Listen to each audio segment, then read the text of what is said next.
What's up, guys? Coach Vassar. Thank you for joining me with OTF Audio Daily Beats. As always, I appreciate you tuning in, listening to me talk about these workouts, break them down in a kind of general overview as well as some concise stuff. As always, if you find value in them, please let me know. Information is in the description to support me. If you have any feedback, any concerns, any criticism, please, I am an open book. Let me know how you feel and what I could do to change it up to make it better for you. We're going to break down Wednesday, March 12th. This will also repeat on Friday, March 28th. This is a strength day across the board between the treads and the weight floor. In the 2G, there is no rowing except for the warm-up. In the 3G, it's also a strength-based row. We'll talk about key concepts, break down the 2G, and then break down the 3G. So on the treads, we have 3 blocks today. Distance challenges in block 1 and 2, and then a climb to 15% in block 3 to prepare them for incline work like Everest. There's no rowing today other than the warm-up. For the rowers, it's a strength-based row in the 3G paired up with a med ball exercise. They're trying to increase intensity every round with those 2 different row styles. On the floor, we have 3 blocks. We're gonna do drop sets alternating with back-to-backs. And then we finish with a very quick partner challenge in the 2G. Benches are going to be out. They're going to be on incline set-in 3, which is the lowest incline set-in right before it goes flat. So just be aware of that. Make sure it's set up before you take off. So when we look at the treads, we have 3 blocks here today. Blocks 1 and 2 are the exact same, but inverse of one another. We have 8.5 minutes, followed by a 75-second walk recovery, and then repeat that 8.5 minutes. Now, between blocks 1 and 2, the efforts are similar to rolling hills. So incline is going to go up and higher every time, but you do have flat road bases in between. The key thing for this one today is members choose their own tread speed for the incline effort. So what they choose to do is 100% up to them. And in fact, it could be different on every hill. But the main thing is when they hit flat road, it's their normal base, right? When we look at block 1, every hill does increase. So we're gonna see 3 flat road, 6 flat road, 9 flat road, 12 flat road. And then there's a bonus 30-second flat road all out to close out the block. Power walkers are using the same inclines as the joggers and runners. My recommendation for this one is on the first 2 hills, the 3 and the 6, most people probably could hold their regular base, but when they get to the 9 and the 12, they might have to scale back, and that's 100% okay. If you have bikes and striders, they're gonna alternate between like a push gear and a base gear for those 4 different hills, and then of course have that all-out gear at the very end. Block 2, we're gonna do the exact same thing, but in reverse order. So they start at 12% flat road, 9% flat road, 6, 3, and then flat road all out. If they can maintain the same speeds per incline that they did in block 1, they'll obviously match their distance. One thing though is there is that built-in recovery, not only from the flat road basis, but with the decrease in incline. So there is opportunity to possibly have a higher speed on the 6 and the 3% incline, which will allow them to cover some more distance. And of course, that all out. If they're feeling pretty good, maybe they could add 0.1 or more to that 30-second all out to get just that much further and do better. Block 3 is a every 45 seconds increase incline block. So we all use the same incline still, 3% for 45 seconds, and then 6, 9, 12, and they finish at 15% incline. So they finally get that 15% there at the very end. Bikes and striders, we recommend starting between 1 to 3 gears over their base. Every 45 seconds, we're gonna add a gear. So they're gonna add a total of 1, 2, 3, 4 gears. So if they start at least 2 over their base, they'll finish at that true all out. So just kind of be aware of that. Once again, there's no rowing. So after that 3-minute warm up, they're done with the rower. On the floor, there's 2 blocks that are individualized. Block 1 and block 2 are set up the same way. You're gonna do a drop set, you rest, and then a back-to-back. Then you go back to the drop set. Now in block 1, the drop set is an incline chest press. So with that elevated position, elbows are flared out 45 degrees as they come down, press back up. We want 6 reps with a heavy dumbbell, and then something about 5 to 10 pounds lighter, as many reps as they can with good form. They'll rest, and then they go to a lower body and core movement back to back. Now, when I checked the VVA for this one on Monday, the VVA had a goblet lateral shift. In the template, it's a 2-handed single dumbbell alternating lateral shift. Key difference here is if it is that, it's going to be with the arms straight and down. So the weight is between the feet rather than up at your chest. If the VVA does not get updated, personally, I would coach to what the screen says, because that's what the members are going to see.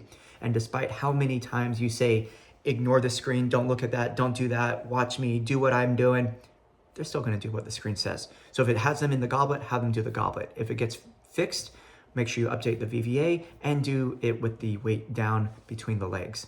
They have 12 reps of that lateral shift, alternating left to right, and that's going to be paired up with that high plank, alternating crossbody knee drive. After that, they're back to the drop set.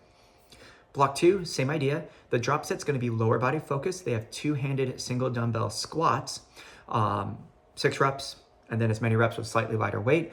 The great thing about this drop set that I would like people to do is they have both of the weights they need, and they're going to stack the weights one in front of the other. So they'll have to squat down to grab the dumbbell. They'll do their 6 reps, let go of the weight when it's on the floor, take a step forward, there's their lighter weight, pick it up from the bottom, and then rep it out. The back-to-back is going to be incline chest fly. So up here, one arm up, come back up, other side, and then that's going to be paired up with the bear plank alternating kick pull through.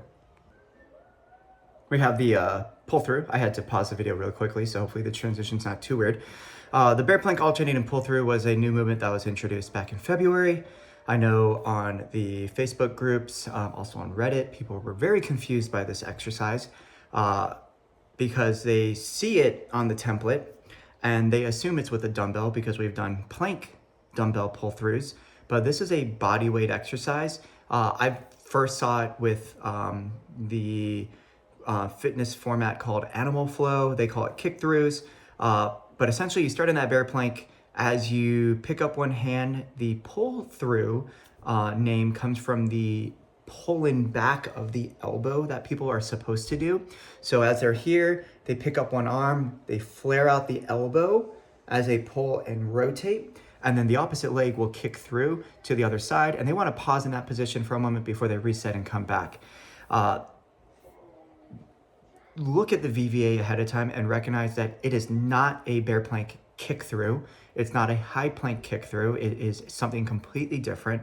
Once again, in the coach's note, it is listed out that the pull through gets its name from that pull in motion, like drawing a bow and arrow. As you pull the elbow back, press firmly through the heel of the opposite leg as you kick through to maintain stability and control. As the coach, practice this movement before you demonstrate it before your first class. Okay. Their recommendation for the option is to do a high plank into an alternating side plank. So they have that full rotation because in a way it kind of simulates that stability needed from the shoulder. Okay. Once they finish that, they're back to their drop set with the squats.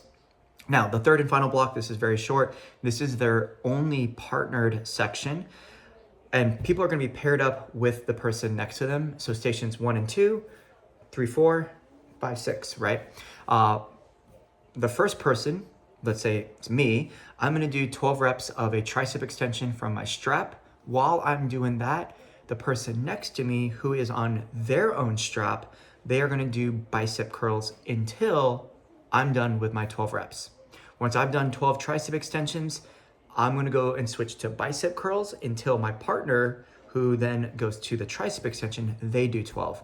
So I've done 12, they've done 12, I do 10, they do 10, I do 8, they do 8.